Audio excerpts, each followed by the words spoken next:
So I hear that you're looking for an NXT review. Well, I've got your NXT review right here on Dead on Dave Productions. Let's get weird. Greetings and salutations, Dave, or I guess technically I should call you Dead on Dave. This is Christopher Daniels, your favorite Everyone, it's the wrestler. Native American Tonka. Want to give a big shout out to Dead on Dave. Dave, this is Leon White, Big Van Vader. Dead on Dave. What's up, man? It's the coach. Hello, You this is the know who hardcore it legend Mick Foley, and I know when I want to keep up with the latest in wrestling news from around the world, I check in with Dead on Dave Productions. He covers a wide variety of wrestling topics, including the career of the hardcore legend. Don't miss it. Dead on Productions. Yeah.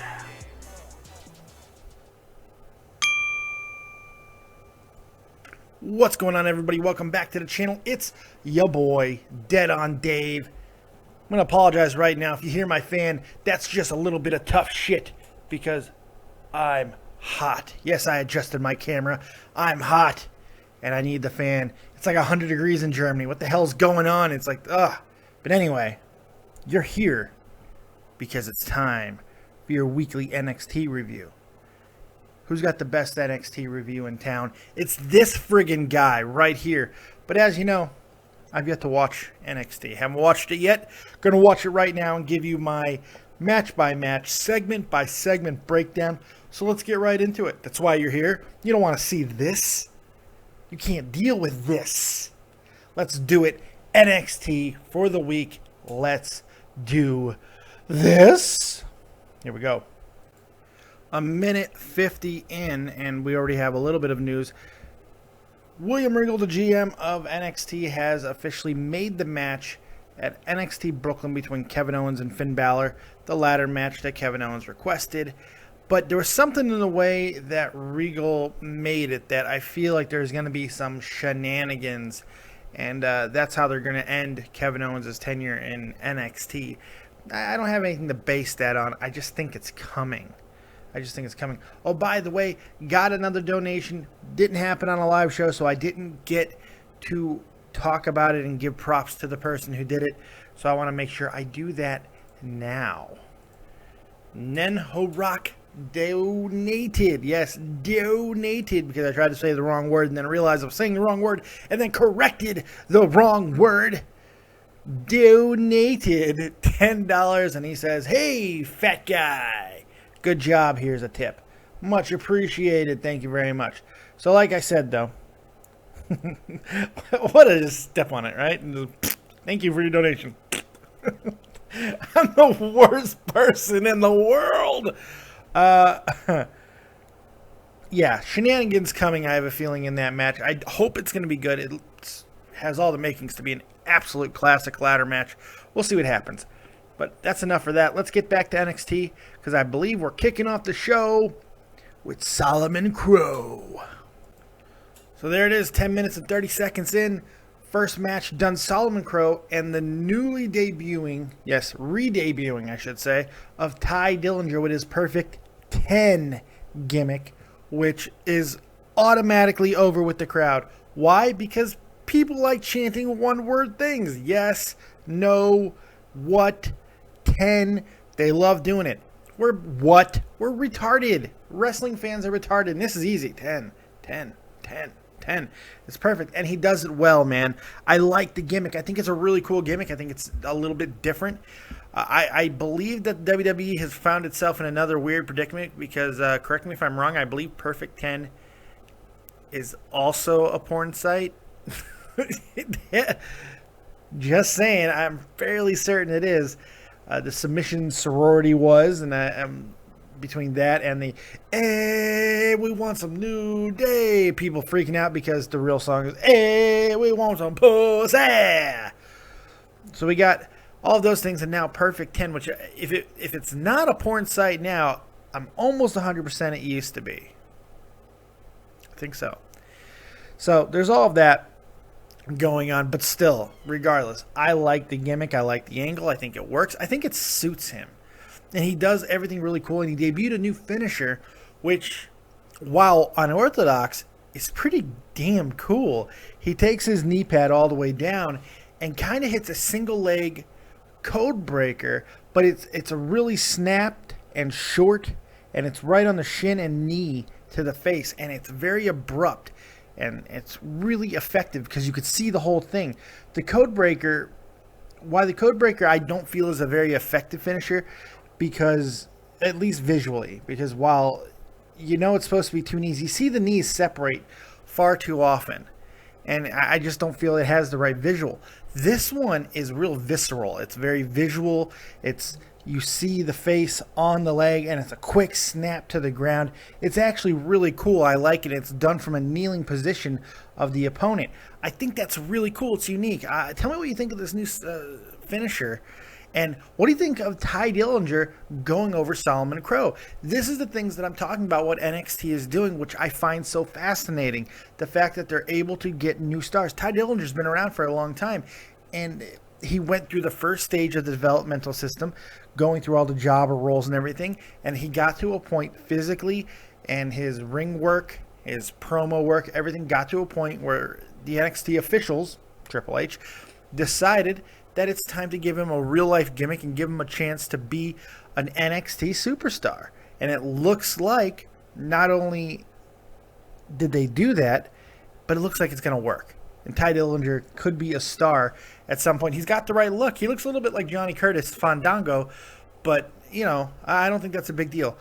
As far as Solomon Crowe goes, he's another one of those guys they're going to have a really hard time doing anything with, because he kind of is in this cross-section of CM Punk and Dean Ambrose. He's kind of like if those two had a baby in a lot of ways, and that's an ugly fucking baby, but I mean, I'm just saying, he's going to have a hard time getting over, especially because of the fact that he's very unorthodox. He's more unorthodox than either of those other two guys, and the problem is I don't know if he's as captivating. He's certainly not as captivating as either of those, but is he captivating enough to really get that segment of a crowd behind him? NXT, not so much. It's not happening. If you can't get any of the 400 people at that crowd to get behind you, then there's almost no hope that you're going to be able to do it on a bigger stage. Solomon Crowe, I think, to this stage in his NXT career, can be considered a flop. We'll see if that changes over time. It's going to be really interesting because I think the guy has a lot of talent, but his look doesn't help him either. He's pretty short. He's got a weird body structure. I know, Dave, you're being an elitist here. You know, certain people can be certain things. No, I'm not saying that. I'm saying in the framework of the wrestling industry, historically, there are certain types of body structures that just don't seem to work, and he falls into that really strange, unique category where he's half in and half out. So we'll see what happens. I think he needs a gimmick change completely, because I think he has the talent to be a star. We'll see what happens. Let's get back to NXT and see what's next. See what I did there? NXT, next. Mojo Rawley and Zack Ryder. Woo, woo, woo. Ooh, I forgot him. Kind of happens with Zack Ryder. I can't help it. You tend to forget him. At about 13 minutes in, they had a funny little promo backstage, more of a vignette, and it was pretty funny. I liked it. Pretty good. What'd you guys think of that one? I thought it was funny. Mojo Rawley, there's something about him. He's weird, but I like him a lot.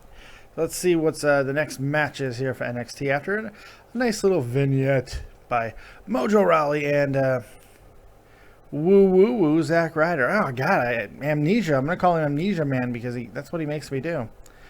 Apparently WWE officials as well. Let's find out what's next. 21 minutes in, and we may have seen the end and then the reemergence of the character of Baron Corbin. Baron Corbin comes out and has a match with Axel Disher. Nobody gives a shit. In fact, before even the match started, everyone starts chanting boring. Things that I've been talking about the last few weeks seem to have added up tonight for some reason. It was this show where they really started to turn on Baron Corbin, and now it's just like he's completely buried by the crowd. They want nothing to do with this guy. They're tired of this gimmick. They're tired of the squash matches with him, and they let him know. That was interesting. I don't know if this was an audible by Triple H or if this was something that has been seen over the last few matches and they decided to go here, but Corbin does get on the microphone, and he was okay. He was okay on the mic, and you know, I could do this to anyone, but he's not great on the mic yet, and you could tell. Samoa Joe ends up coming out, and it gets interesting. Samoa Joe makes the whole thing interesting. We finally get to see just how big Baron Corbin is. He's huge, and he starts taking it to Samoa Joe, and then I think we may have seen the complete end of Baron Corbin because Joe puts him out. Corey Graves called it the Coquina Clutch. I always thought he called it the Kahuna Clutch, but whatever. Whatever it is, who gives a shit? Puts him out to sleep, middle of the ring, stands over him afterwards. A rivalry between Samoa Joe and Baron Corbin could happen, may not. This might be a one-time thing where he just puts him down because Baron Corbin needs to be put down. The crowd doesn't like him. The crowd doesn't care. His gimmick is done. It's not a very strong gimmick. Well, the gimmick isn't bad. It's the way that they present him in the ring. So it might be time to start rethinking things with Baron Corbin, and it gives Joe something to do and something to further all of the anticipation. And the thank you Joe chants after was awesome. I really did enjoy that. So that was cool. It was different. And you know what? It shows the ability of NXT to continue to further things, which is really cool, and make changes where need be. Remember, this is still developmental, so it's pretty damn cool. Let's see what's next. A couple of quick promos there. I like them both, to be completely honest. Quick vignettes. Again, vignettes. Not one's a promo, one's a vignette. Anyway, Bull Dempsey continues to get his swole on, and we see iron sharpens iron come on the string. That was kind of cool. And then, of course, Prince Pretty Tyler Breeze with his response to the news that he will be taking on Jushin Thunder Liger. And I have to say, great promo work by the kid. Tyler Breeze, he does not get any credit, man. This guy does not get any credit for the things that he's doing. This guy needs to be called up to the main roster at some point. He's got it all, man. He's got a great gimmick that people seem to dig. He's a dick. He's really good in the ring. And now he's showing the ability to cut really top-notch promos. Domo arigato, Mr. Liger. I am now going to be the face of the rising sun. How cool is that, man? That was pretty badass. So I enjoyed that. And now we're getting back to the ring. Let's see what the third match of the night brings. Here we go. 32 and a half minutes in, and we got the champ, Baron Corbin, taking on Marcus Louis in a quick match. Did I say Finn Balor? Or I say Baron Corbin? I may have said Baron Corbin. That's a scary thought. The NXT champion, Finn Balor, if I did not say his name. If I said Baron Corbin, Jesus Christ, somebody. Anyway, Finn Balor in his first match, I believe, since Kevin Owens. We really haven't seen him much, so it was cool to see him in the ring. Not a great match. Well, I mean, look, he was great. Marcus Louis is Marcus Louis, so it is what it is. He gets the win, about to leave, gets ambushed by Kevin Owens. We get a really good spot on the outside where Finn puts him through the railing with his nice little kick there, but then puts him back in the ring where Kevin Owens gets the upper hand and hits I'm going to say botched Papa Powerbomb. It looked more like a hesitation Papa Powerbomb because it was a little bit of a botch. And I think that was actually a little bit of Finn's fault. But Kevin Owens was able to correct it and make it look halfway decent anyway. And then I like what he did. He put the championship on Finn and then stepped on him as he walked out. That was cool. That is just so Kevin Owens. And it's why he's awesome, why everybody has to see this guy. NXT Brooklyn, going to be awesome. Let's see what's next on NXT, shall we? 33 and a half minutes in, and the Vaudevillains, number one contenders for the NXT Tag Team Championship, backstage talking about their plan to contain Alexa Bliss. Then she comes out and says, "Oh, you have a plan to contain little old me?" And then goes crazy, goes ham, and slaps the shit out of people. I'm going to fuck Alexa Bliss. I really do. She's so gorgeous. Oh, my God. I love that she's a bad girl now. There's something about her. I want to take her out on a date and then do crazy things like break into cars and vandalize shit and then have sex in all these weird places. I know it's gross. I'm sorry, Alexa, if you're watching, but I'm just... You know what you're doing. You're the bad girl, and that's what you're trying to do. You want to be the bad girl, but you also, know what comes with that territory. Anyway, sorry for getting creepy there. It's what the fat man does. But I absolutely love what she's done. And in all seriousness, I love what she's done as a character. Her growth is one of the most significant growths I think we've seen through all of NXT. What she has brought since making this turn has been nothing but impressive. and incredible. I mean, we didn't see this out of her before, and now it's just she's a top 5 heel. She's a top 5 heel. She really is. She's fantastic. So I hope that continues down the road, and I hope she lets me take her out on a date someday, and we can go bust up windows and spray paint things and, steal things from homeless people. That's really mean. But I don't know. You know what? Screw that. It's not mean, because I don't know how it is in the States anymore with homeless people. But here in Germany, these motherfucking homeless people are out on the street. They have cell phones and shit, begging for money with a smartphone. Are you stupid? Get a Motorola brick. That will make people think you're poor. Not a friggin' iPhone 6. Who's going to give you money? Nobody. So, anyway, if I see one, I'm going to take it. I'm just saying. And only if Alexa Bliss dates me, because I have a feeling we would do bad things together. She's a bad influence. Look what she does. I'm a good guy. Anyway, back to NXT. Here we go. Let's see what's next. End of the night, and Bayley and Becky Lynch do not disappoint. They have an absolute fantastic match with Sasha Banks on commentary. These two women had a completely different match than we saw out of Bayley and Charlotte. That was about overcoming a huge task. This week, between Becky and Bayley, it was just flat out wrestling. They put on an absolute technical clinic, man. For women wrestling, fuck that.